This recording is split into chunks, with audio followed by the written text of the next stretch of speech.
Was transported to the Texas Children's Hospital, has 3 gunshots to the abdomen, 1 to the arm, and 1 to the thigh.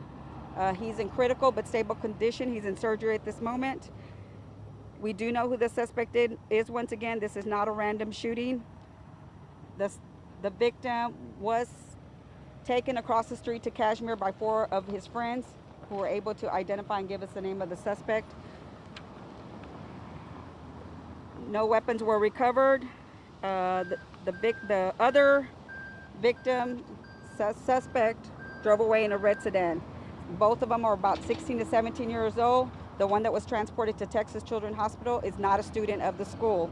However, the other suspect is a student at Kashmere High School.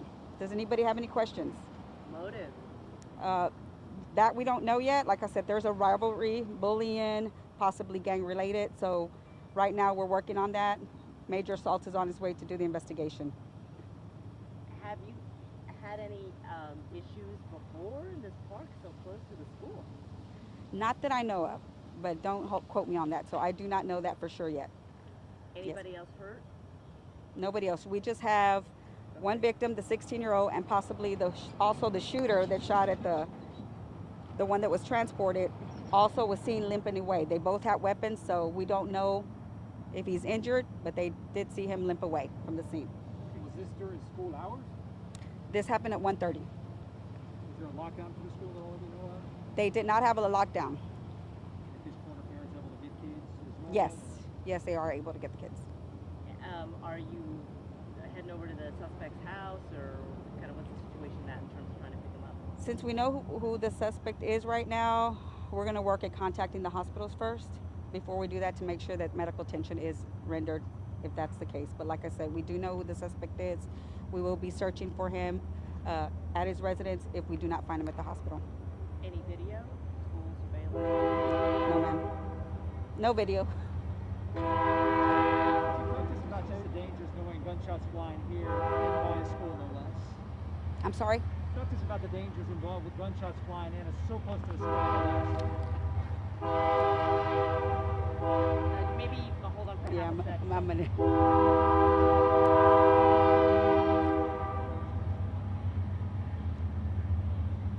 Anytime there's gunfire anywhere, there's always a possibility of a random stray bullet hitting a house, a student, even people as they're driving by.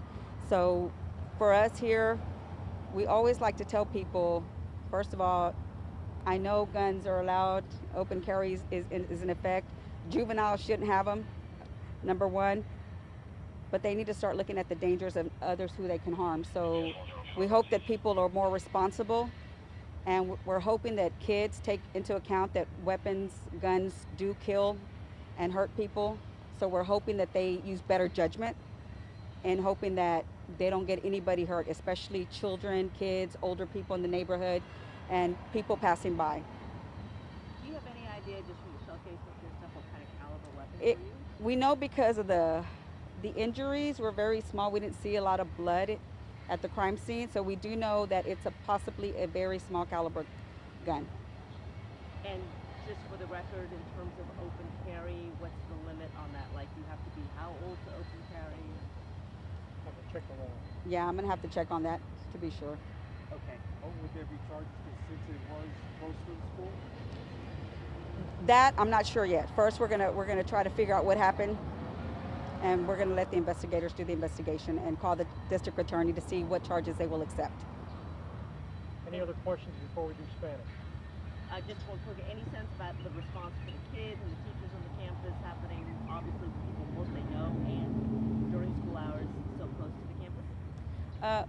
I think for the most part, the students and the school is secure because once again, we do know it's a rivalry. We do know there's the differences between them. So really, I think the only people that are possibly at risk are the 2 that are involved.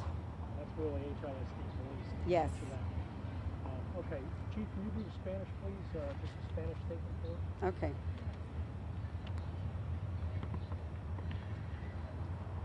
Okay. Soy Patricia Cantú, asistente de jefe de policía. Recibieron la llamada a las 1:30 en la escuela y luego nosotros recibimos la llamada a la 1:33 a disparos. Tenemos una víctima que tiene 5 heridas, 3 en el estómago, 1 en la pie, 1 en el brazo. Los dos se conocen, entonces esto es una cosa que tienen rival contra ellos. La víctima está en cirugía en este momento, está en critical, en estable, pero está critical. El otro sospechoso que hizo los tiroteos se fue manejando un carro rojo.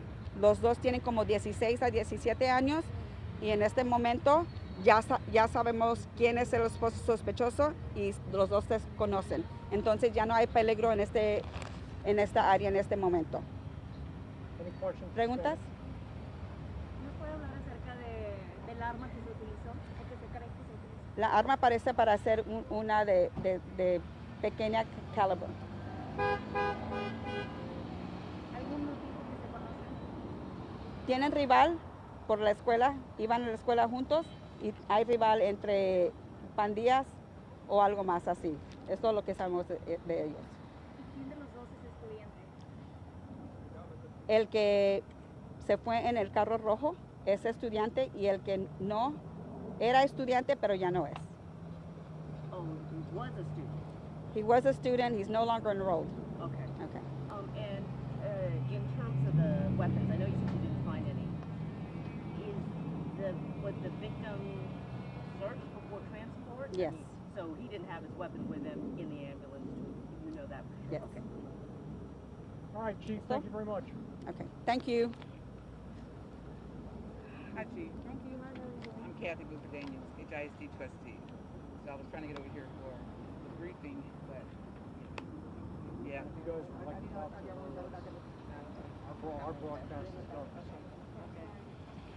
No, that's okay.